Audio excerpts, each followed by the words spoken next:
As we have seen today, the 9th edition of the ISyDMA' conference has evidently decided to honor women scientists by dedicating this first day to women contributions.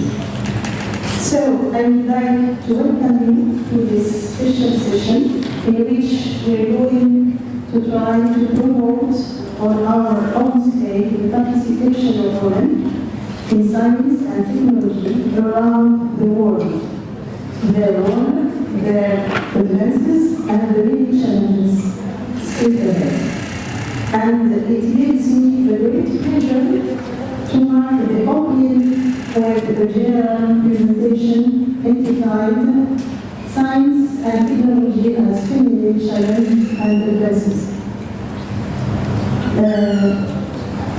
And after, we will have more details according to scientific topics and geographical areas from the presentations of my colleagues, Professor Littoral-Côte, Professor Amina, Professor Amina, Professor Amina, Professor Amina, Professor and Professor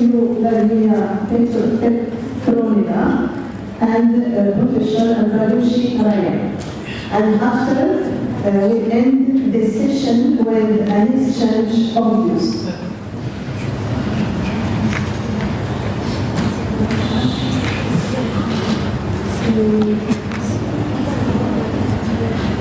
For this presentation, I will start by recording some of the scientific contributions made by women over the centuries, as they have been at the origin of major advances. Then we'll take stock of their evolutions in terms of visibility and representativeness, as well as the obstacles they face and the challenges they still face today. For example, in scientific disciplines such as science, technology, engineering, and mathematics. These disciplines remain male-dominated. We'll finish with some proposals or lines of thought to remedy the situation which will benefit us.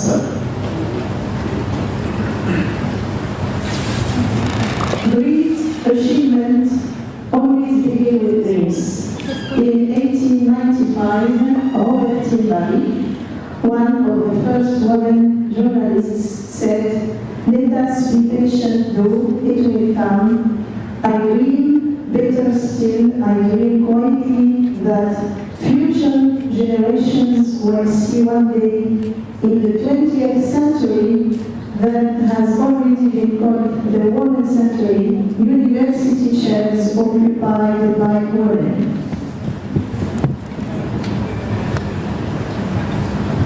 The world, as we said this morning, the world needs science and science needs women.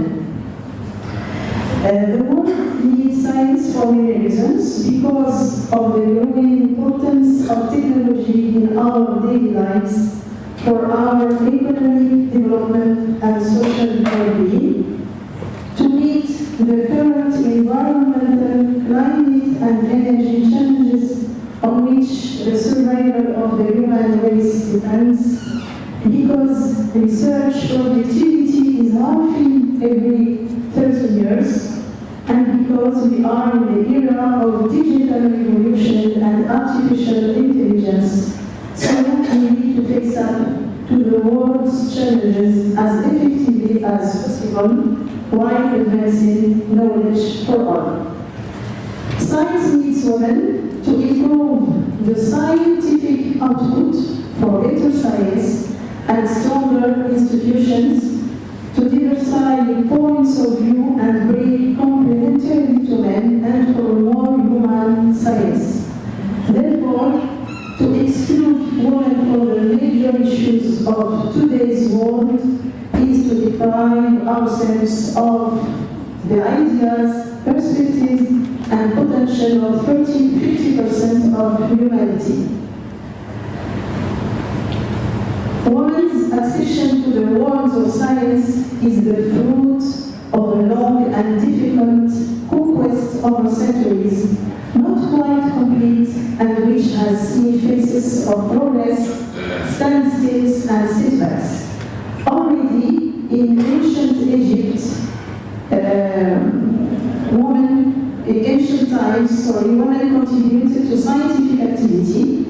Mary Tfta, who lived around 2700 BC in ancient Egypt, is the first woman to be cited in the history of science. The history also cites Aganis, who distinguished herself in astronomy, or Tachafine in Mesopotamia, who is known as the first woman chemist in history. There were also several women in Pythagoras' school, such as Tiano and several others, but it's hard to say what role they played in Pythagoras' work, since it was all published under his name.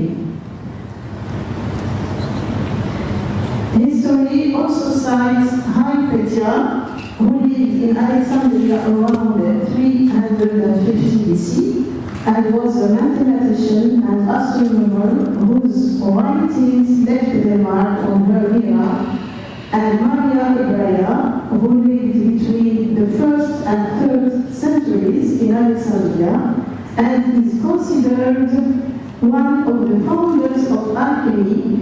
She is known as the originator of the Benari and of the invention of the alembic distillation instrument. Between the 10th and 13th century, the golden age of Arab science saw the participation of women in various fields. These included Miriam with astronomy, who specialized in the manufacture of navigational instruments such as the astrolabe, an essential tool to astronomers and navigators at the time. And it was used for celestial observations and geographical calculations. We have also Suteida of Baghdad and Luna of Cordoba also excelled in mathematics. History also cites the Chinese Wang Daopo, who invented weaving and spinning techniques in the 30th century, or the Yemeni Dahna, in the 15th century, mathematician and chemist, the Afghan Bija Molajima in the 16th century, or the Chinese Wang Zhenyi in the 18th century, both of whom excelled in mathematics and astronomy. Later, the Enlightenment paved the way for women in Europe and America. This is how Emily Chapelle was the first woman to obtain scientific publication. Nova Bassi, the first woman to hold a university chair in science. Ada Lovelace, the first person to create a computer program. Anna Volkova, the first member of the Russian Chemical Society. Sofia Kovalevskaya, the first woman to be awarded the doctorate for her work on mathematics and partial differential equations. Chandramukhi Basu Kadambini Ganguly and Anandi Gopal Joshi, the first Indian woman to earn university degrees. Sophie Germain in France, the first woman to win a prize from the French Academy of Sciences. And Hélène Henrietta, the first woman to enter MIT, not as a student, but as a specialist student. It's different.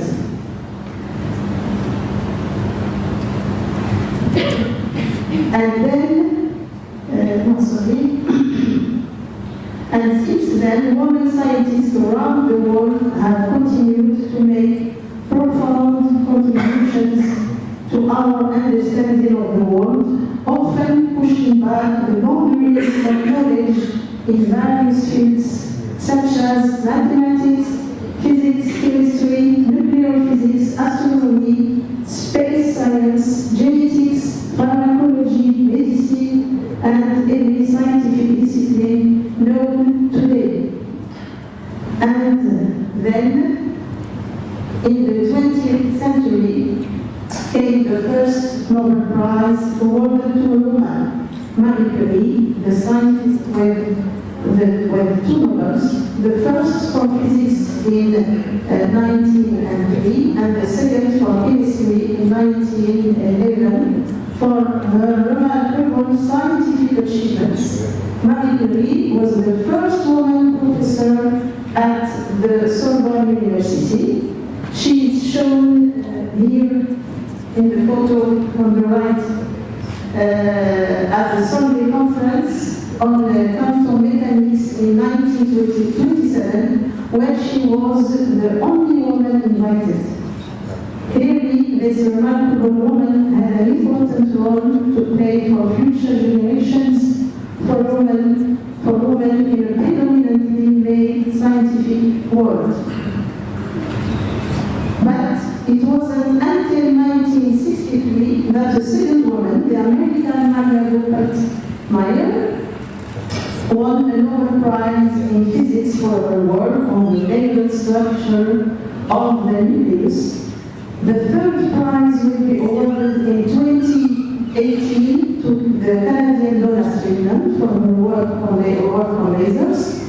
The fourth in 2020 to American astronomer Amina, and the fifth in 2023 to French-Swedish Amina for her work in atomic physics. There are 8 Nobel Prizes in chemistry after Marie Curie in 1911 for radioactivity. The second in 1935 went to her daughter Irene in the same field. And those that followed were awarded in 1964, 2018, and 2020 for work in biology, biochemistry, and genetics. The last was awarded in 2022 to the American Caroline Bertozzi for the discovery of bioorthogonal chemistry. There are 8.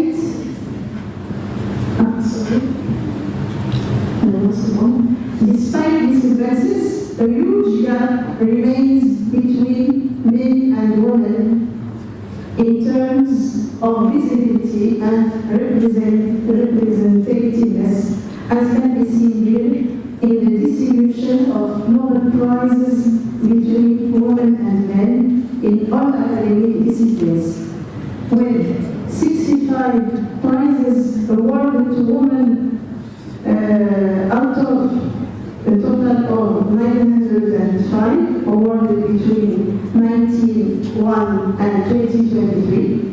And in particular, this gap is most marked in physics and chemistry, with 8 out of 220 and 5 out of 186 respectively.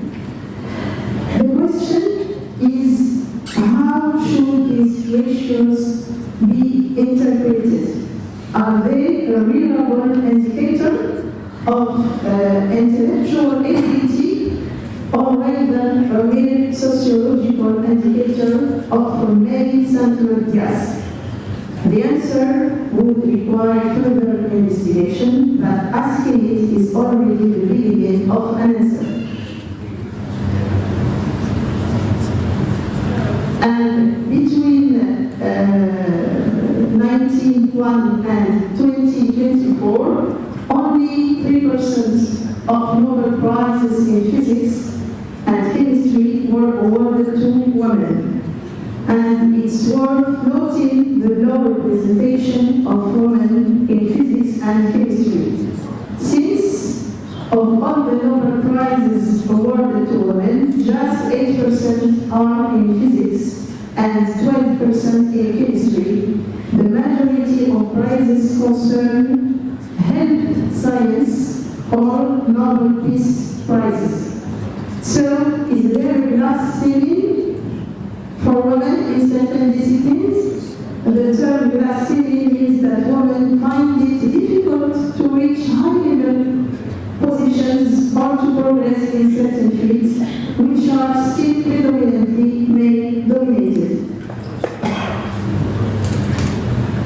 Worldwide, UNESCO statistics confirm the low representation of women in research across all disciplines. In fact, in 2014, women represented less than 30% of researchers, with a geographical disparity and a lower rate in sub-Saharan Africa and Southeast Asia. Now, these graphs show the evolution of women's participation in research worldwide between 1996 and 2018. The gray line in the middle of the graphs indicates a participation rate of 50%. We can see that this line is not reached in most cases. In fact, UNESCO statistics for 2018 show a 33% contribution by women. And in 2021, 2 years later, this rate will fall to less than 32%, with a maximum of almost 50% in Central Asia and a minimum of 26% in West and South Asia. These statistics apply to all university disciplines. And they are particularly disappointing in the science, as can be seen in the Academy of Science. Indeed, if we take the French Academy of Science as an example, it rejected Marie Curie in 1910, despite the Nobel Prize, and it wasn't until 1979 that a woman was elected. The woman in question was the mathematician Yvon Choquet. In 2024, the Academy will have 52 women out of 2080 members, a percentage of 18%. And if we keep at the same pace, parity won't be reached for another 30 years. So, ladies, we will have to be patient. What about STEM? What about science, technology, engineering, and mathematics? The gap is even wider, as shown by this IMF study on the share of bachelor's degree or higher graduates in STEM fields in 2023. The highest rate is in Germany, where 18%, and the lowest in Japan, with almost 7%. In the research community, we know that publications are the main means of disseminating knowledge and the main measure of research productivity, influencing career prospects and visibility. Citations also play a central role in the recognition of the scientific community. Elite scientists are generally highly cited researchers. With this in mind, a study published in 2022 looked at the share of women authors and highly cited researchers worldwide between 2014 and 2021 in the following disciplines: chemistry, computer science, engineering, mathematics and physics and astronomy, agriculture, biology, earth and environmental science, economic health and social science. And the world average is no more than 15% women HCR, and 13% women across all disciplines. But only between 4% and 7% of women HCR, and between 20% and 35% of women others are in STEM disciplines, showing a real lack of representation and visibility of women in these fields. The number of women engineers has risen by barely 10% in 6 years.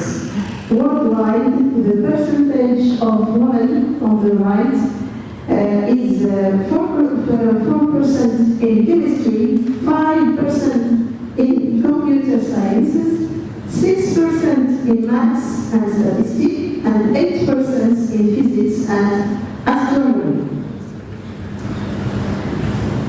Why are women so underrepresented in science? A number of factors have been singled out. These include the leaky pipeline showing women dropping out of scientific fields at various stages of their careers.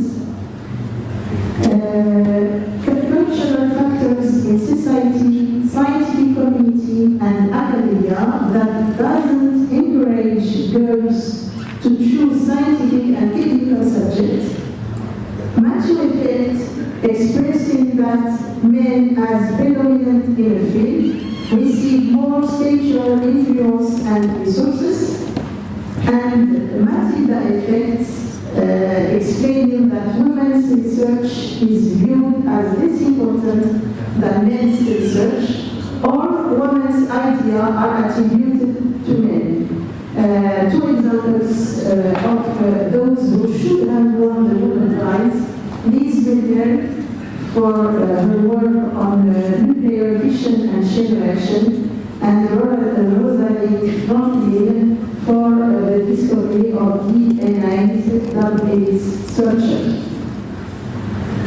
So, how to solve the scientific gender gap equation? Answer: according to the model of a tree that draws its resources from the earth and the sky and has many branches.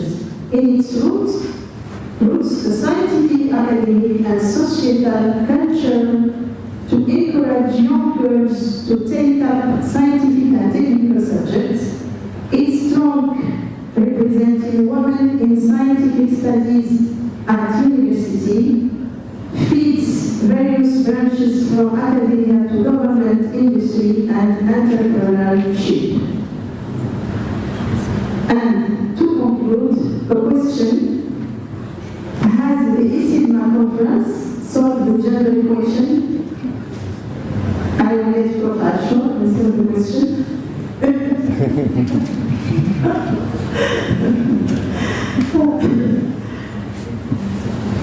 Thank you very much, and welcome to my laboratory.